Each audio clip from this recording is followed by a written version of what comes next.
TikTok est bien plus dangereux qu'on ne le pensait. Au cours des 2 dernières années, au moins 15 enfants âgés de 12 ans ou moins, de Milwaukee à la Sicile, sont décédés douloureusement après avoir tenté ce qui leur semblait être un défi inoffensif trouvé sur l'application la plus populaire au monde, TikTok.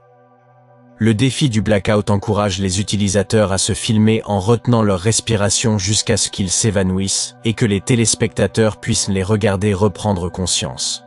Bien que cette pratique soit manifestement dangereuse pour tout le monde, elle a eu des conséquences bien plus dévastatrices lorsqu'elle a été confiée à des enfants. Nous avons vu TikTok lancer tendance après tendance, mais certaines, très dangereuses, mettent les utilisateurs, en particulier les plus jeunes, en grave danger.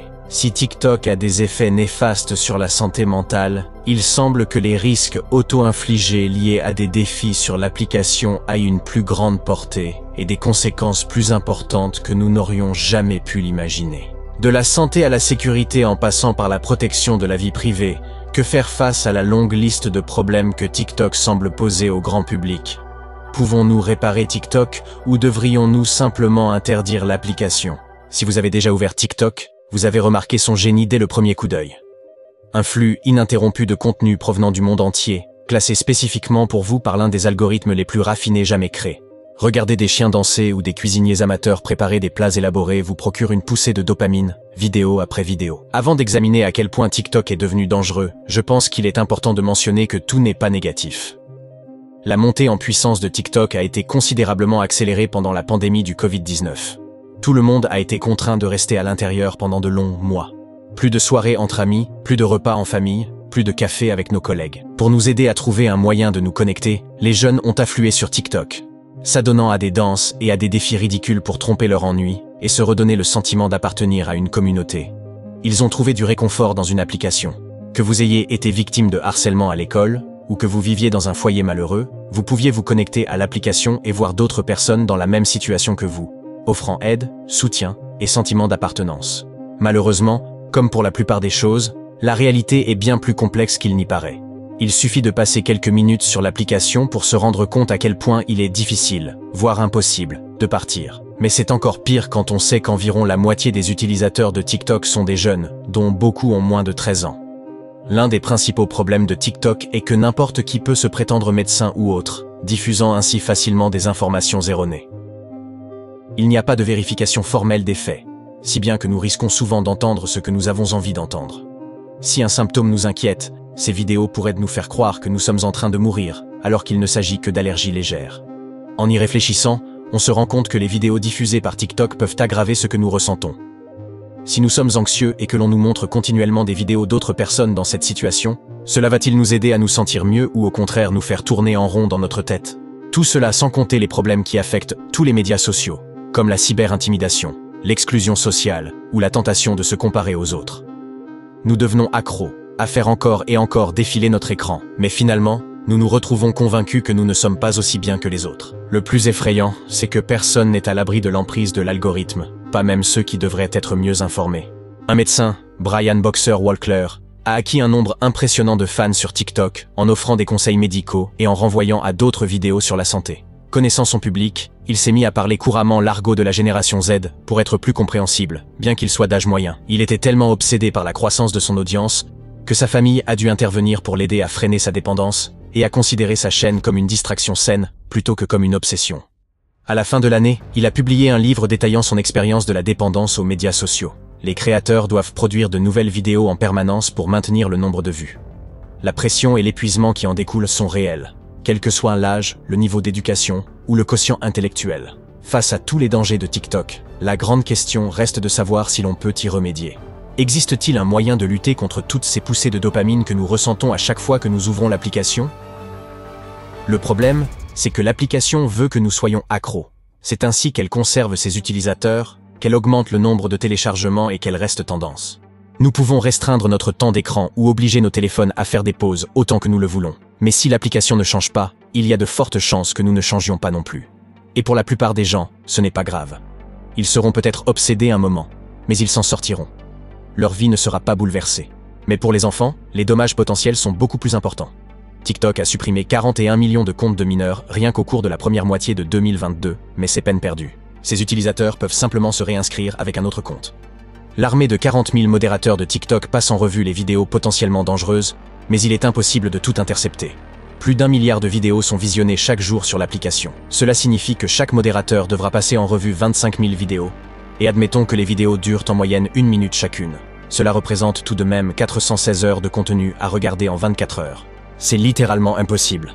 Comment protéger les enfants? Il n'existe aucun moyen efficace de bloquer les utilisateurs mineurs sur les plateformes de médias sociaux, car il est impossible de vérifier leur âge. Et si ce n'était pas le cas? En 2021, TikTok a rencontré des fournisseurs de logiciels d'estimation de l'âge facial, qui peuvent faire la distinction entre un enfant et un adolescent, et fonctionner sans identifier directement une personne ou stocker des données. Cela pourrait changer la donne pour une application qui tente d'être plus sûre pour les enfants. Mais malheureusement, la sécurité des enfants n'est pas le seul scandale qui entoure TikTok. La technologie de reconnaissance faciale sur une application qui a été accusée d'espionner ses utilisateurs et de partager des données avec le gouvernement ne serait pas du meilleur effet.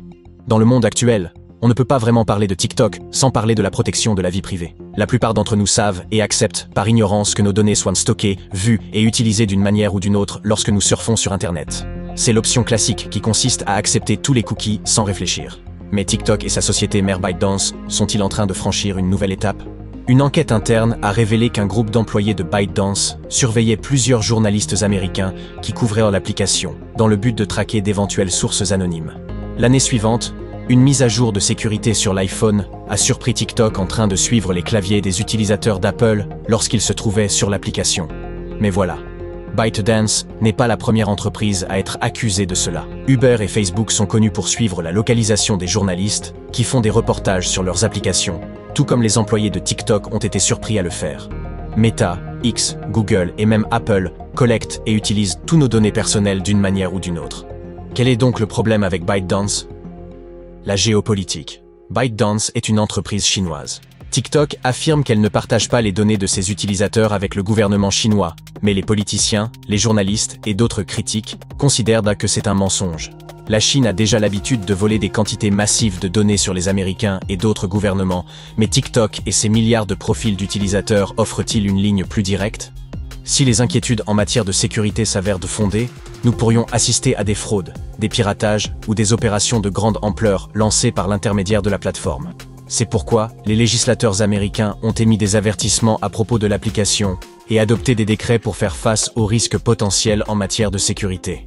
Les appels émanant du Congrès américain ont, dans le cadre d'un exploit politique moderne, rassemblé les républicains et les démocrates contre un ennemi commun.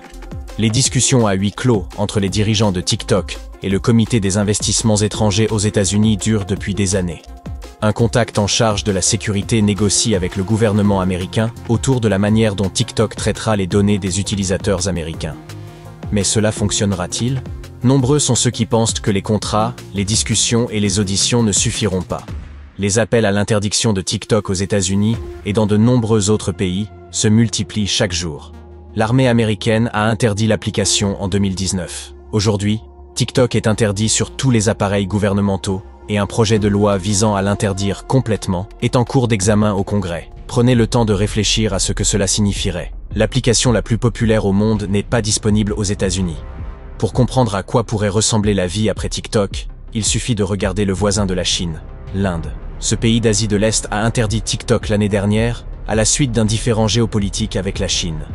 Bien sûr, il y a des conséquences. Des personnes employées par TikTok en Inde ont perdu leur emploi. Les influenceurs qui étaient suivis en masse sur l'application ont perdu leurs revenus. Mais tout n'a pas été négatif en Inde. En fait, la situation a été étonnamment bonne pour bon nombre de ses citoyens. Les applications de remplacement développées en Inde espèrent combler le vide créé par le départ de TikTok en se concentrant sur les besoins de ses utilisateurs plutôt que des objectifs commerciaux. On peut donc se demander si toutes les discussions des politiciens et des régulateurs portent vraiment sur un problème de sécurité nationale unique, ou si c'est une façon pour eux de parler de questions plus larges comme la vie privée, la désinformation et la modération de contenu qui les aident à renforcer leurs propres gains personnels. En dépit de toute arrière-pensée, le potentiel danger semble être suffisant pour que les conversations sur l'interdiction de l'application se poursuivent. Et il n'est même pas nécessaire de regarder à travers un prisme mondialisé pour comprendre que TikTok présente des aspects néfastes. Rappelez-vous les enfants qui ont subi un sort terrible en tentant le défi du blackout qu'ils n'étaient pas censés voir en premier lieu. La technologie a toujours une longueur d'avance sur nous et sur notre capacité à préserver notre santé mentale. Et tant qu'il y aura de l'argent à gagner, elle ne ralentira pas. Parce que les utilisateurs ne sont pas des clients, nous sommes des produits.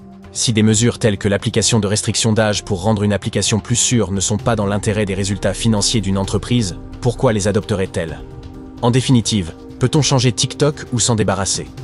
L'application fait de petits efforts pour s'améliorer, en ajoutant de nouvelles fonctionnalités comme celle qui explique aux utilisateurs pourquoi l'algorithme recommande certaines vidéos.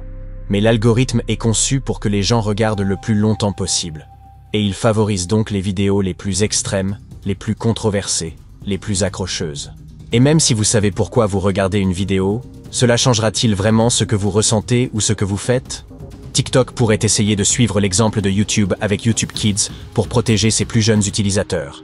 Il s'agit d'une version de la plateforme destinée aux enfants de 12 ans et moins, qui propose des vidéos adaptées à leur âge et limite le temps passé devant l'écran. En ce qui concerne notre vie privée et notre sécurité, il appartient peut-être au gouvernement du monde entier d'imposer des restrictions sur les informations relatives à leurs citoyens auxquels un organisme étranger a accès.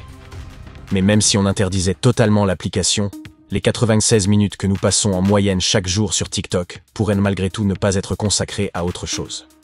Je nous encourage à trouver une activité qui vous passionne pour passer ce temps à quelque chose de plus productif, car la réalité c'est que dans un monde sans TikTok, il y aura toujours d'autres plateformes qui adoptent le rythme effréné et la nature addictive des contenus de courte durée. Des danses virales aux sketchs d'1 minute. En fait, il y a déjà YouTube Shorts, Instagram et Facebook Reels, il faut donc faire attention.